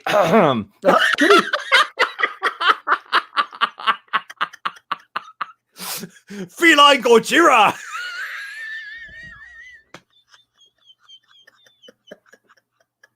Holy shit, that was terrifying. That worked out pretty well. So they're trying to talk to him. Cat face. I think you have to drink twice, for that one. That's a close-up. Oh my God, that was a what's up, YouTube? Little girl says hi. Apparently so. What the hell were we talking about before? Here we go again. She's checking out the books I've got the thing set on. Oh my God. Richard says, I'm about to watch Assassin 33 AD. The concept is crazy. Terrorists hijack time travel technology and go back in time to assassinate Jesus. What the fuck? Here, have some of this. Wow. Wow. That's, wow. That is amazing. That is really amazing. Oh my God. Terry, how many series are you now writing? Currently writing 3. Only 3? Humanity Unlimited, Empire of Bones, and I just started the Imperial Marines. Imperial Marines, yeah. So I'm currently writing on 3. I'll probably go back and revisit the others eventually. But right now, I've got plenty to keep me busy. Yeah, is 3 enough? Don't you need 4? What you need is a new series. Some people like Glenn Stewart. He goes ahead and he writes in one series and then reaches his endpoint and sets it aside and goes and starts a new one. I'm not sure that that's me. I don't know that I can do that. I may be David Weber and writing book 47,000 of the Honor Harrington series. I sometimes feel like I'll be writing book 47,000 of the Derelict Saga. That's actually not the case. How long will Humanity Unlimited be? Yeah. As long as I've got a good story to tell. I'm open-ended, buddy. I don't believe in this pre-figuring out how many books I'm going to have.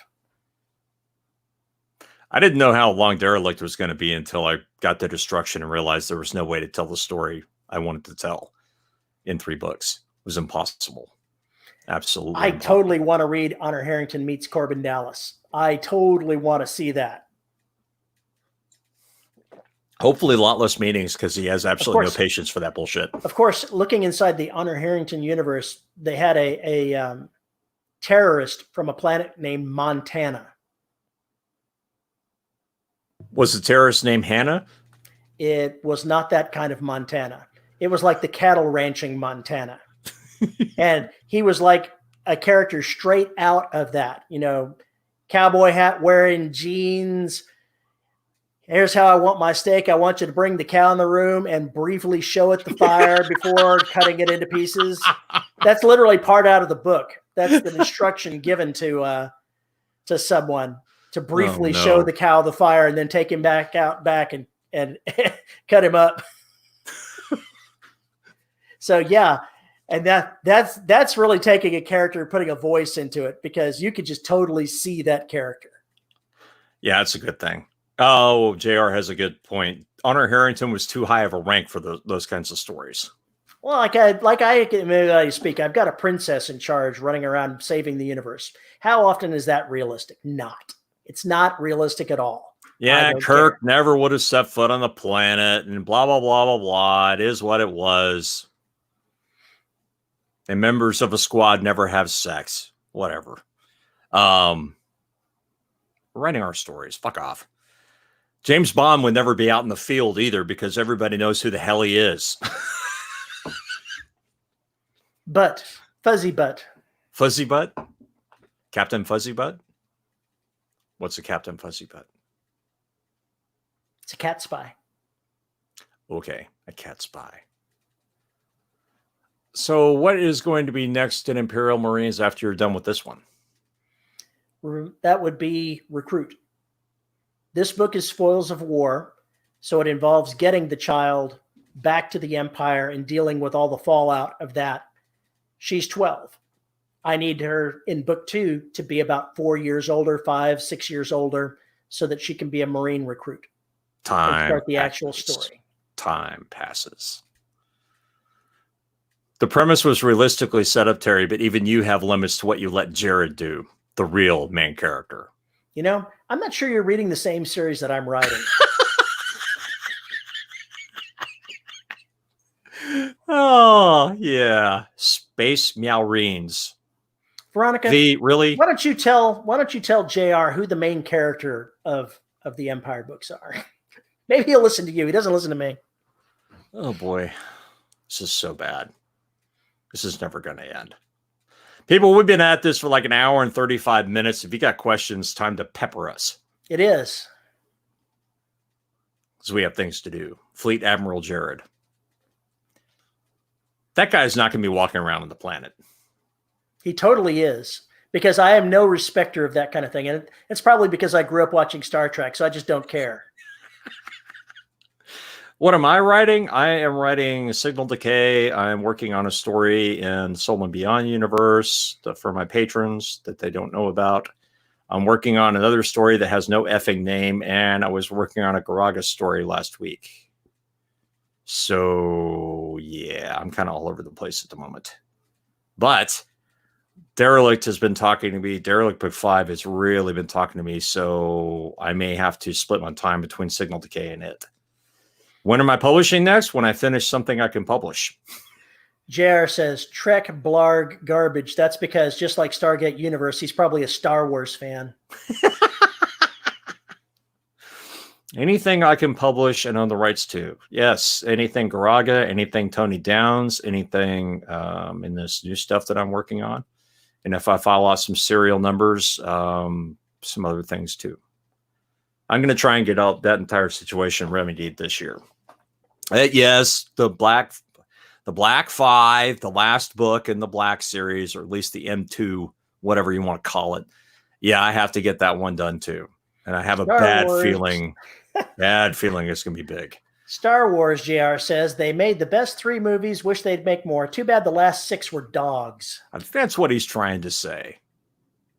Probably Galaxy's Edge. I don't know what that is. Ambassador Plenipotentiary for Princess Kelsey Vantar, peak armor notwithstanding. See, Veronica knows who the star of the show is. She knows who wears the pants in this particular organization. Plenipotentiary? I don't even know what the hell that means. I'm not going to have to go look that up. An ambassador without portfolio. Basically, she has the entire powers as if she is the ruler to negotiate treaties, that sort of thing. Ah. So it's not technically without portfolio. She's got a portfolio. She can speak for the Empire. And what she says is binding. That's what that word means. Oh, I heard that term thrown around in some damn book I was reading or whatever, and it was used as a just ridiculous marker on and everything else. So I thought it was rather crazy. Anyone watch Picard? Hear a lot of negative reviews on it. Haven't seen it yet. I've seen it. I thought Picard was a bit fan servicey because it was how many different old characters can we visit and bring into this particular show? It was fun, but I hope season 2 Picard, they start being a little bit more looking at the story. I watched both seasons of Star Trek Discovery, and while it's not the Trek I grew up with, it's certainly some good Trek.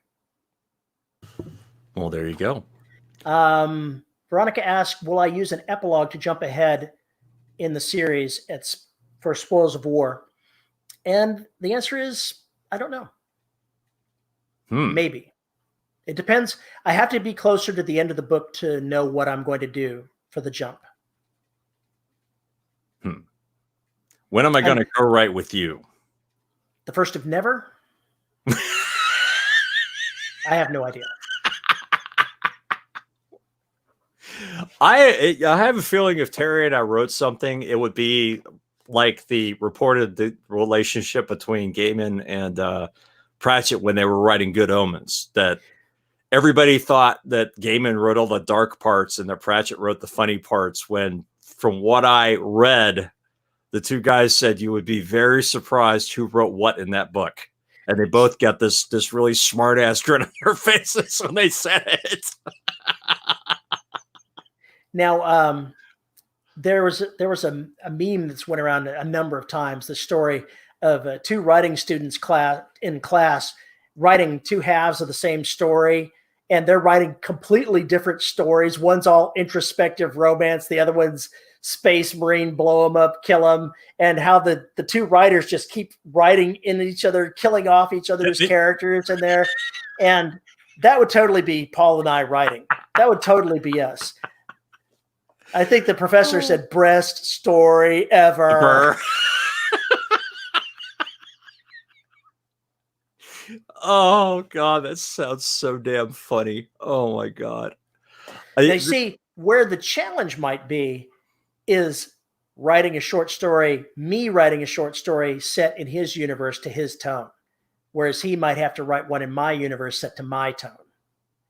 That would be more challenging. The story I was writing for the patrons, if you're familiar with Derelict, it was a couple of kids on the surface of Mars who've been instructed by their AI teacher to go out to a shelter to watch a specific event in the sky with homemade telescopes. And there's a reason for that. And I really want to get back to that because I think I have plans for those two kids. But it's kind of getting into some of the things that were going on back in civilization, so to speak, while Derelict was going on. And maybe give you more of a flavor of just how fucked things really are. But it has a different tone than what you're talking about, Terry. It is more fun. It's kids using their imaginations. It's kids thinking. It's getting from their thoughts. There's none of the kind of violent stuff. A lot of the politics goes above their heads. They don't really see it that way. They're kids. There's the same guy that wrote the Bobaverse novels. He wrote another one where the volcano at Yellowstone erupts because of, various things happening. And there's now I'm getting the stories confused in my head. Maybe it's not that story. No, it's not that story. It's a different one. There is a different story that isn't that guy, where there's a comet coming to strike the Earth, but the government doesn't want to tell the people on Earth that they're basically screwed. So they concoct a conspiracy to say it's going to miss. And so there's a scene written in there of an astronomy professor and his students out camping, going to watch the comet passing by. And all it does is just keep getting larger and larger. It doesn't actually move in the sky. It just keeps getting closer. Bigger and bigger. And they're like, Professor, is it supposed to do this? And he's like, oh, shit. Cut scene, they're dead. That's it. You don't even see the end. They're just dead. Is this supposed to be doing that? Nah. Hold up your s'mores, kids. Your marshmallows are about to get toasted. No, that'd be bad. Do you guys read each other's works? I haven't read a Terry novel in a while. Same But here. yes, I read the first 4 Empire of Bones books, and I I've- read Humanity Unlimited 1, and I read Storm Divers. I've read less of Paul's, but I have read some of his. Not much. Not much, but then again, there's a lot of series that I supposedly follow that I haven't been listening to or reading. So he's not alone. I'm putting need more time. the Cutting Up Interlopers, which is a Garaga story for the podcast. And I had to find the marks because I didn't leave them for myself. So I had to cut the chapters up manually. So I had to listen to it. And I realized I really missed that writing voice. I really missed that writer in a lot of ways. I really missed that setting. Describing nature. I really miss describing nature. I really miss describing things of people being able to smell stuff and have nature moving around as opposed to being locked in a box. Smell the flowers. Millions and millions and millions and billions of ways, kilometers away from Earth. I really miss those stories for some reason. But if you were going to write something that's totally different than anything you're writing now, what would it be? Romance. I've said that I'm going to write a lit RPG. That's why I thought I'd ask that question. Romance. I would write a romance. Would anybody believe you didn't have it ghost written? Yeah, probably. I have flashes of romance. I have characters that are moving in that direction. And if it wasn't for the nature of the Garaga stories, I think that Dramesh would have ended radically differently. Could have been a romance. Could have really been a shapeshifter romance. But it had to do what it had to do, which is it had to close something off. There you go. What do you think of the role of ghostwriters will be going forward in the industry? I doubt it will change from what it's already been. Same. That's my opinion. There may be more people using ghostwriters. There may be more collaborations, quote unquote, you think that are out there, but I don't see that changing. It's always been Veronica. There are so many people mad about the way that story ended. You know, that's all of your novels. I'm so mad about how this ended. It's the way it had to end. Because I have reasons. I don't have to tell you my reasons. Well, you know, I'm going to pass along a spoiler about Extraction here. Uh-oh. La, la, la, la, la, la, la. The ending is ambiguous. All right. As in, you're not really sure if it ended. I'm not going to drop the spoiler of what's ambiguous. But one of the major facets of the story at the end is ambiguously defined. It could have worked out well. It could have worked out poorly. And they basically left it up to the audience to decide. Hmm. So authors often talk about reviews and how they don't read them. Yep. Then we want readers to write them. Do you think we're shooting ourselves in the foot? No, absolutely not. Reviews are for other readers. They're not for the writer. They're not for your ego. They're not for you to figure out what you're doing wrong, although some people use them to figure out what they're doing wrong. If everybody's complaining about the same thing, you might have a problem in your book. If you want to mine your reviews for things that are not working out well, my advice is to have a third party do it. Yeah. And sometimes that happens. If they think it's worthwhile, then they can say, you know, a couple of people have mentioned this thing. Maybe you should think about this thing. We know that, but do readers know who they are writing reviews for? Of course they don't. Of course they don't. They're often writing a review for a toaster on Terry's book, okay, and giving the toaster a 1 star. I would totally create an ad that highlighted that review if that happened to me. There was somebody that complained about a book because it wasn't a 24-pack of sausage. And they made miles out of that. And I could totally see that.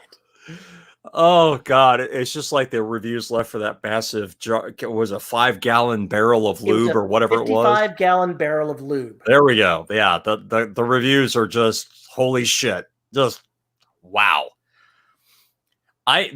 Regardless, JR, there's nothing you can do about it. It is going to be what it is. People are going to review how they review. They're going to write, if they write reviews at all, they're going to review the book however they review the book. And quite often, they're talking to the writer. There are other times when they're definitely talking to the readers.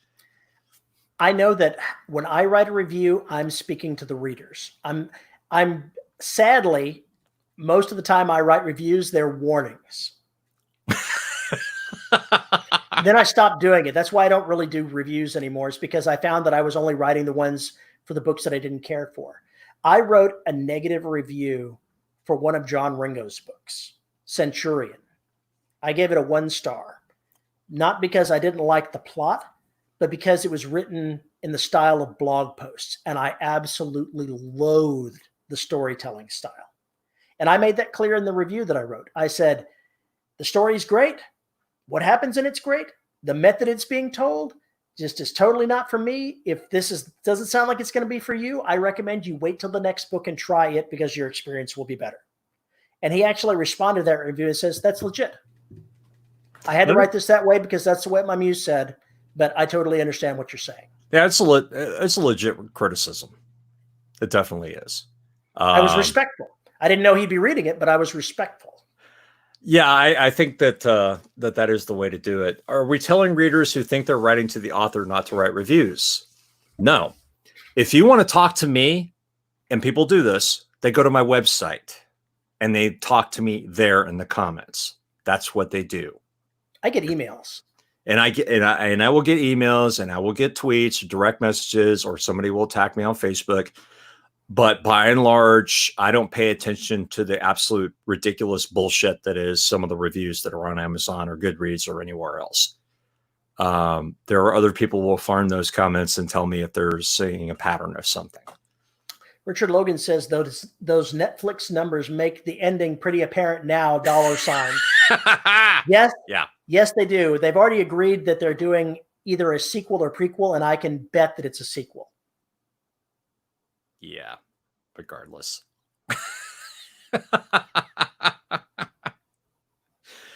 Reviews are always going to be odd. Oh, no, John Ringo. No, he loved that online review. Well, he did read it. He did respond to it. So I don't know if he loved it, but there you are. The other thing that crosses into JR is responding to reviews. And I think that's where you want to get the moment you open your mouth in response to a review, you have opened up that as a channel for everybody. And it's best not to freaking do it. It's best for them to interact with you somewhere else. I think it's like Goodreads. It's a reader platform. Yeah. I don't think as an author we should involve ourselves in that. Yeah, there's no point. There's no point. Didn't you have somebody who every book left you a 1-star review? Same person that keep reading and keep reading. It was a 2-star review, and I'm not the only one. Apparently, he was well known among certain circles of going through authors and reading their books and leaving them 2-star reviews. What a dick! I think he stopped a couple of years ago and hasn't written a review since. So somebody may have figured out where he lived. Taking care of itself. Somebody may have figured out where he lived. He's just a cranky old English prof, really pissed off at genre writers. There's no telling. It's really that really made it odd, though. It wasn't 1-star reviews; it was 2-star reviews. Go figure. Well, he didn't hate it enough to want to skew the results too much, right? Who knows what he was thinking? I mean, I can see a 3-star review and everything. It was all right. It was entertaining, That's my 3-star review. Meh. Meh. Would read another one. Meh. There you go. Meh. We'll read next one. That's totally a great 3-star review. That is an awesome 3-star review. I would love to have that 3-star review. Meh. We'll read the next one. It's such a backhanded compliment, I've had I think it was a 1-star review or a 3-star review. It was actually, if you looked at the text, it was like a 5-star review. Oh. And you're like, I'm not sure you hit the right number of stars for what you were thinking there. Really complimentary. I'm like, what? Oh my! What are you going to give? You give it a 3-star. You give this glowing recommendation. What do you do for a 5-star? Are you going to send strippers? What are you doing? I don't know. I think it's such a weird system because everybody's a dog on the internet. People can say whatever they want and think there are no repercussions. So they say things they wouldn't say otherwise. And it's always there's no face punches on the internet. Yeah, and it's always been true on any kind of message board. I mean, Usenet was the beginning of that satanic, ritual way back in the day. Fortunately, they clean up reviews. I used to work for Bizarre Voice, and one of the things our technology did was scrape the reviews and find the shit ones and jettison them, and find troublemakers and flag them for the consumers. There was all sorts of other things it did, but regardless, you'd be surprised, or maybe you wouldn't, about how much crap gets tossed away every day because it's extremely inappropriate, should not be there, violates TOCs, was never purchased by the bozo who wrote the review, blah, blah, blah. I mean, just an absolute cascade of shit. So should Amazon change their review policy to where you have to have bought it to leave a review? I don't know, because that's also a problem. What happens if I bought it at the bookstore and I want to review it on Amazon to say what a great book it is? Go to Barnes & Noble, leave a review. What if I bought it at a regular indie bookstore? Send them a letter. I don't know. And that's really a big part of the problem. There are people who bought my audiobooks and tried to leave, from me, and try to leave reviews for them on Amazon, and it's a problem. They get dropped because now they're a verified purchaser in some cases. So that happens to me too. Whenever I put out a book, my advanced review team, some of them, their reviews just vanish. Who knows why Amazon does what it does? Don't worry. Next week they'll change it and not even tell you, because that's what they do. Of course, that's how they do. Because you're just a serf in their wonderful mechanized kingdom. That's all you've got. So if you're still looking for stuff to watch out there, you could go ahead and watch Jupiter Rising, which I think it got a bad rap, but it was actually a pretty fun one to watch. And then there's the one by, what was his name? Luke something or another, that did the science fiction extravaganza, the French guy. Not gonna give me a clue here, huh? I'm trying to remember which one it was. It was a terrible science fiction movie. I went and saw it at the theaters. The French guy. Luke something or another. Oh, you mean The Professional? No. Oh, you're talking about Luc Besson, the director, the guy. Yes. Oh, okay, Valerian or whatever the fuck it was. That was a horrible movie. If you watch that, I need to watch that movie again, because the setting of the movie was so rich. Oh, the special effects looked amazing. It was an amazing set piece that the actors literally dropped their drawers and shit upon. And the writers, they didn't even phone it in. I'm not sure who wrote it, but I think it may have been bots wrote the dialogue. If I remember correctly, that was they were trying to adapt. What was it? That's a 30-year-old comic book series, essentially, right? Something like that.